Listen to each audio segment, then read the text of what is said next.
Question number 3 का fourth part भी बहुत इंपॉर्टेंट क्वेश्चन है। अक्सर शॉर्ट क्वेश्चन में लाजमी ये आता है।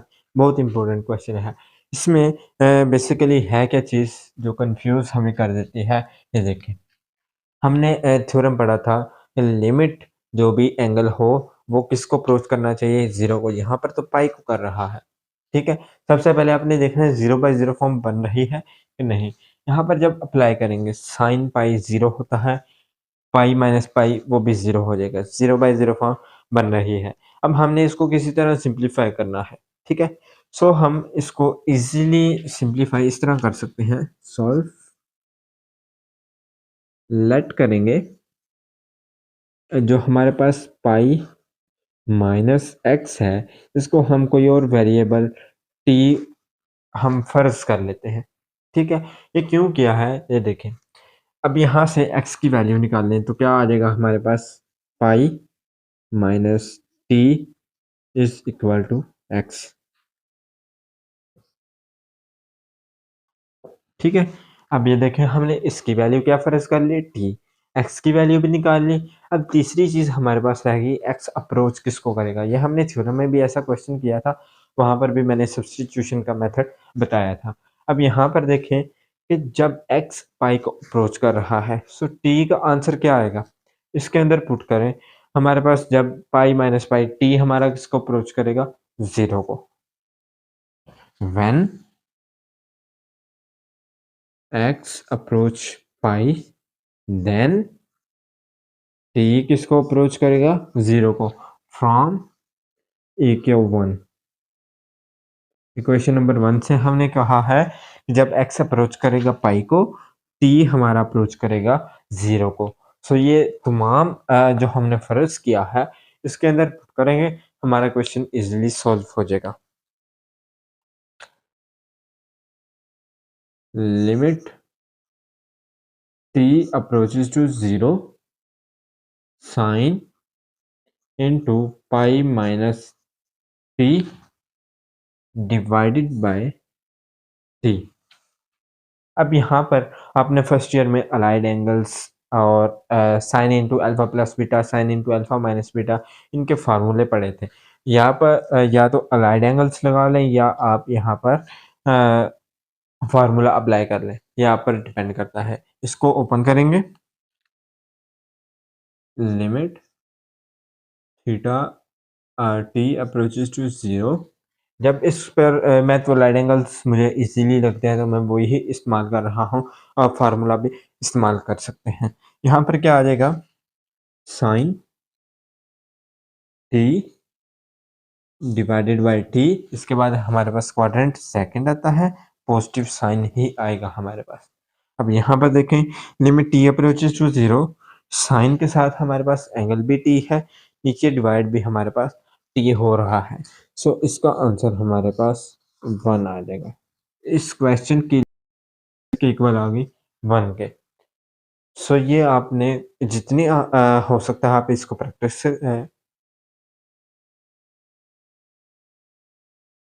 से जितना हो सकता है इन क्वेश्चंस को प्रैक्टिस करें, क्योंकि प्रैक्टिस करने से ही आपकी ये मिस्टेक्स दूर होंगी। तो जितना हो सकता है इन क्वेश्चन को लाजमी लाजमी 2 से 3 मरतबा लाजमी प्रैक्टिस करें। चलते हैं क्वेश्चन नंबर 5 की तरफ। जी, तो क्वेश्चन नंबर 5 ये भी बहुत इंपॉर्टेंट क्वेश्चन है। क्वेश्चन नंबर 3 के जितने भी पार्ट्स हैं ये सारे इंपॉर्टेंट हैं क्वेश्चन शॉर्ट क्वेश्चंस के पॉइंट ऑफ व्यू से। इसको हम कैसे सॉल्व करेंगे, जो हमने सैंडविच थ्योरम को रिवाइज किया था वो हमारे पास क्या था, एंगल किसको अप्रोच करना चाहिए, जीरो को। जो ऊपर एंगल हो वो ही नीचे होना चाहिए, ठीक है। सो हम वही एंगल नीचे बनाने की कोशिश करते हैं। Limit X approaches to zero, यहाँ पर मैं क्या करूँगा, sine A X sine B X. यहाँ पर देखिए मैं क्या करने लगा हूँ, ए एक्स से मल्टीप्लाई ए एक्स से डिवाइड कर दिया, ठीक है।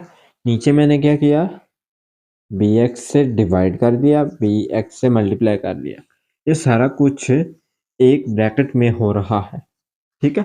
लिमिट क्या गई, एक ब्रैकेट लगा लें, उसके अंदर आप जितनी मर्जी सिंप्लीफिकेशन कर लें, कोई फर्क नहीं पड़ता, ठीक है। अब यहाँ पर देखें, ये चीज़ तो हमारी थ्योरम के मुताबिक पूरी हो चुकी है। ये चीज़ भी हमारी थ्योरम के मुताबिक पूरी हो चुकी है। बाकी ब्रैकेट के अंदर ये 2 वैल्यूज़ रह गई हैं हमारे पास, ठीक है? अब इन दोनों में हमारे पास कैंसलेशन x हो रहा है, ठीक है? x को कैंसल कर दिया, पीछे हमारे पास a और b रह गए। a और b हमारे पास कांस्टेंट है। ये लिमिट से बाहर आ जाएंगे। a divided by b limit x approaches to 0, यहाँ पर लिख लेंगे sine ax divided by ax divided by, मैं लिमिट दोनों फ्रैक्शंस की अलग-अलग कर रहा हूँ। Limit x approaches to 0 sine bx divided by bx। इसका आंसर भी 1 आ जाएगा, इसका आंसर भी हमारे पास 1 आ जाएगा। सो हमारे पास इसकी लिमिट किसके इक्वल आ गई? a by b। Question number 6 as a MCQs और शॉर्ट क्वेश्चन के हिसाब से बहुत ही इंपॉर्टेंट है, क्योंकि यहाँ पर अक्सर बच्चे गलती क्या करते हैं, क्योंकि इन क्वेश्चंस में ज़्यादा मिस्टेक्स ही होती है।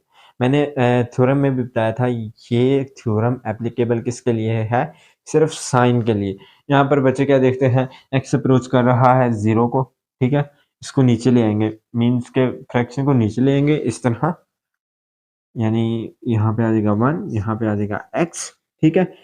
यहाँ पर फंक्शन के साथ x है, नीचे भी x है, इसका हमारे पास आंसर क्या आ जाएगा 1, 1 डिवाइडेड बाय 1, इसकी लिमिट आ जाएगी 1, जो कि सरासर रॉन्ग होता है, ठीक है। एमसीक्यूज में मोस्टली ये क्वेश्चन आ जाता है। अब इस क्वेश्चन को हम किस तरह कर सकते हैं? जो मैंने पीछे मेथड बताया है वो रॉन्ग क्यों, वो गलत क्यों हो जाता है? क्योंकि वो थ्योरम हमारे पास सिर्फ साइन, जो हमारे पास ट्रिग्नोमेट्रिक रेशियो है उसके लिए एप्लीकेबल है, उसके अलावा किसी के लिए भी एप्लीकेबल नहीं है। सो यहाँ पर हम क्या करेंगे, limit x approaches to 0 x, इसको हम कर लेते हैं sine x divided by cos x, ठीक है। अब यहाँ पर cos x ऊपर चला जाएगा और x को नीचे ले, लिमिट x अप्रोचेस टू 0, ये cos x ऊपर चला गया, ठीक है, और x को मैं नीचे फ्रैक्शन के नीचे लेके आ रहा हूँ इस तरह, sine x divided by x, ठीक है।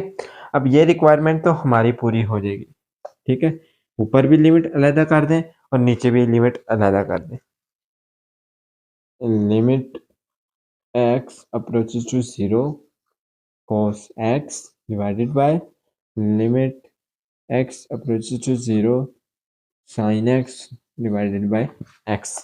इसकी जगह पे हमारे पास क्या आ जाएगा 1, इसकी जगह पे आप लिमिट अप्लाई कर दें, क्या आ जाएगा, जब 0 पुट करेंगे तो हमारे पास cos 0 1 होता है, 1 divided by 1 is equal to 1।